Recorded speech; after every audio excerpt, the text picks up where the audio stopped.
किसी भी राज्य के कर्मचारी उसके रीढ़ की हड्डी होते हैं। रीढ़ की हड्डी को सहारा तब चाहिए होता है जब वो रिटायर हो जाती है, और ये सहारा होता है पेंशन का। लेकिन हिमाचल प्रदेश का आर्थिक संकट और इस आर्थिक संकट की वजह से पहले जो कर्मचारियों का वेतन है उसमें देरी हुई, पेंशनर्स की जो पेंशन है उसमें देरी हुई। अब अक्टूबर महीने में जब सितंबर की तनख्वाह आती है तो वो तो पहली तारीख को आ रही है, लेकिन पेंशन में अब भी देरी हो रही है। सरकार ने कहा है कि सितंबर महीने की पेंशन अक्टूबर की 9 तारीख को मिलेगी। ऐसे में जो पेंशनर्स हैं वो परेशान हैं। हमारे साथ कुछ पेंशनर्स हैं यहाँ पर जो हिमाचल प्रदेश में अलग अलग विभागों में कार्यरत रहे हैं और जिन्होंने लंबे वक्त तक हिमाचल प्रदेश की सेवा की है। सत्ता पक्ष के सदस्य हो, विपक्ष के सदस्य हो, अमूमन आपने ये बोलते हुए सुना होगा कि कर्मचारी रीढ़ की हड्डी हैं और हिमाचल प्रदेश के विकास में कर्मचारियों का अहम योगदान है। जिन कर्मचारियों ने अहम योगदान दिया आज वो परेशान है क्योंकि पेंशन देरी से आ रही है। हमारे साथ आत्माराम शर्मा जी और इनके साथी भी हैं जो हिमाचल प्रदेश पेंशनर वेलफेयर संघ के अध्यक्ष हैं। आत्माराम जी, पेंशन बहुत देर से आ रही है। पिछले महीने 10 तारीख को आई, इस महीने सरकार कह रही है कि 9 तारीख को आएगी। तो पेंशन जब देरी से आती है तो पेंशनर्स को किन परेशानियों का सामना करना पड़ता है? एपी न्यूज़ का मैं बहुत बहुत धन्यवाद करता हूँ और आभार प्रकट करता हूँ कि आज आपने जो हमारे हिमाचल प्रदेश के 2 लाख पेंशनर्स के जो मुद्दे हैं वो नेशनल लेवल पे उठेंगे। जैसा कि आप भली भांति जानते हैं कि जो इस ओल्ड एज में जो भी पेंशनर जब रिटायर होते हैं तो इनका इनकम का सोर्स एक पेंशन ही होती है, और जो ये पेंशन है ये हमारा कॉन्स्टिट्यूशनल राइट है। सुप्रीम कोर्ट ने एक 1982 में DS Nakara versus union of India एक केस बोला था, उसमें बोला था कि आपका ये कॉन्स्टिट्यूशनल राइट है और जो पेंशन मिल रही है ये कोई खैरात नहीं है, जो कोई गवर्नमेंट या जो दूसरी जो भी संस्था है वो हमारे को ये खैरात नहीं दे रही। हमने जो सरकार की पिछले 30, 35, 40 साल जो सेवा की है उसका ये डेफर्ड वेज है। ये सुप्रीम कोर्ट की टिप्पणी है। पर बड़े दुख की बात ये है कि आज United Nations international day for older person भी है। UNO पूरे वर्ल्ड में आज ये डे मना रहा है और इंडिया में भी मनाया जा रहा है और हिमाचल में भी।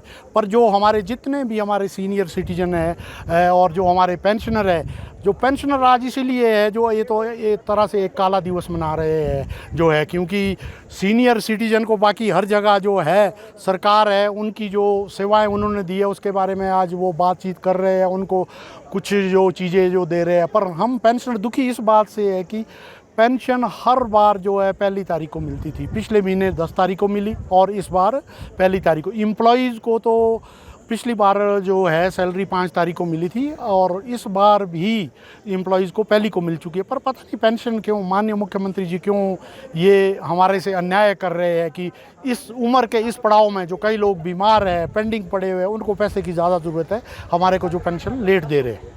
मुख्यमंत्री ने 15 अगस्त ने घोषणा की थी कि 75 साल की उम्र पूरे कर चुके पेंशनर्स को जो लंबित डी है वो उसकी किश्त दी जाएगी।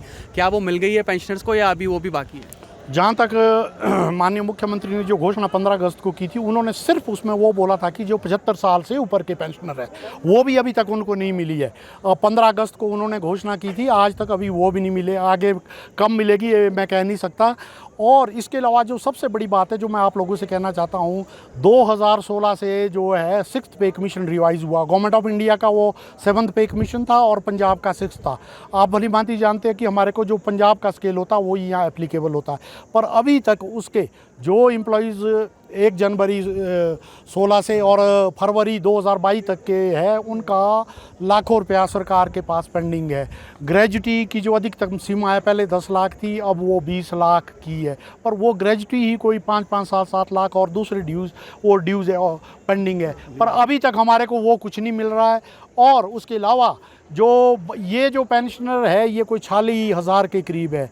पर जो बात आपने पहले की वो हम उसका भी स्वागत करेंगे, पर वो कब उनको मिलेगा वो सिर्फ जो है 28-30 हज़ार के करीब है जो हमारे सीनियर पेंशनर है। हम ये चाहते हैं आप लोगों के माध्यम से भी कि सारे पेंशनर हो सबको DA 12% DA मिले। अब तो सेंट्रल गवर्नमेंट शायद 3% और भी देने वाली है। और इसके अलावा जितने भी 6th पे कमीशन के लाभ है वो सब पेंशनर को मिले। आत्माराम जी, अगर पेंशन इसी तरीके से आने वाले महीने में भी देरी से मिलती रही, ये जो आपके लंबित लाभ हैं इसमें भी और ज़्यादा देरी हुई, तो आगामी क्या रणनीति रहने वाली पेंशनर्स? आज हमने प्रेस के माध्यम से जितने भी है पूरे हिमाचल में, मैंने अभी थोड़ी देर पहले प्रेस कॉन्फ्रेंस की है, उसमें हमने ये बोला कि हम 10 तारीख को जितने भी कांग्रेस के MLA और मिनिस्टर है 39 के 39 CM साहब को तो अभी भी हम 20 तारीख को हर जिला के जो भी हमारे DC महोदय थे उनके थ्रू मेमोरेंडम दे चुके।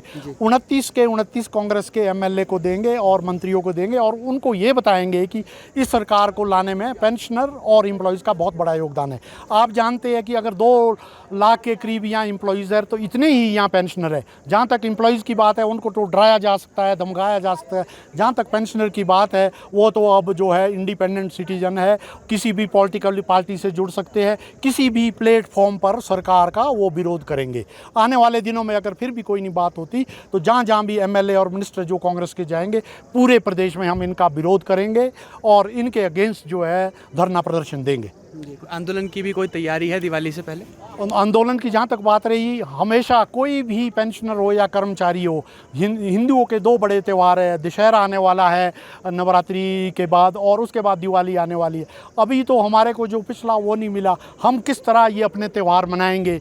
जहाँ तक बात 12% डीए की है, अगर उससे पहले माननीय मुख्यमंत्री जी अगर ये दिवाली से पहले दे देते हैं तो ठीक है, नहीं तो उसके बाद आज हमने घोषणा कर दी है कि अगली हमारी स्टेट लेवल की जो मीटिंग है एग्जीक्यूटिव की, ये मंडी में होगी और उसमें जो फर्दर जो हम धरना प्रदर्शन है वो कैपिटल लेवल में यहाँ शिमला में करेंगे, उसकी रूपरेखा उसमें बनेगी।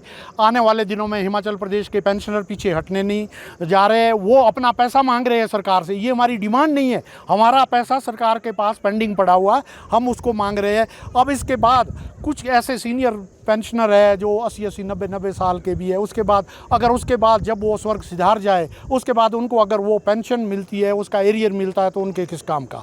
आने वाले दिनों में निश्चित तौर पर हिमाचल प्रदेश की अगर सरकार नहीं मानती, मुख्यमंत्री नहीं मानते, एक बहुत बड़ा धरना प्रदर्शन जो है शिमला में होगा, जो आज तक का पेंशनर का सबसे बड़ा धरना प्रदर्शन होगा। जी, आपने समय दिया, शुक्रिया आत्मानंद। धन्यवाद आपका एबीपी न्यूज़ का। जी, तो हिमाचल प्रदेश में मुख्यमंत्री सुखविंदर सिंह के नेतृत्व वाली सरकार की परेशानी एक बार फिर बढ़ने वाली है।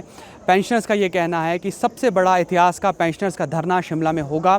अगर इसी तरीके का सरकार का रवैया रहा, सरकार ने बातें नहीं मानी, तो मजबूरन धरना प्रदर्शन और आंदोलन की राह अख्तियार करनी पड़ेगी, जो पेंशनर चाहते नहीं हैं।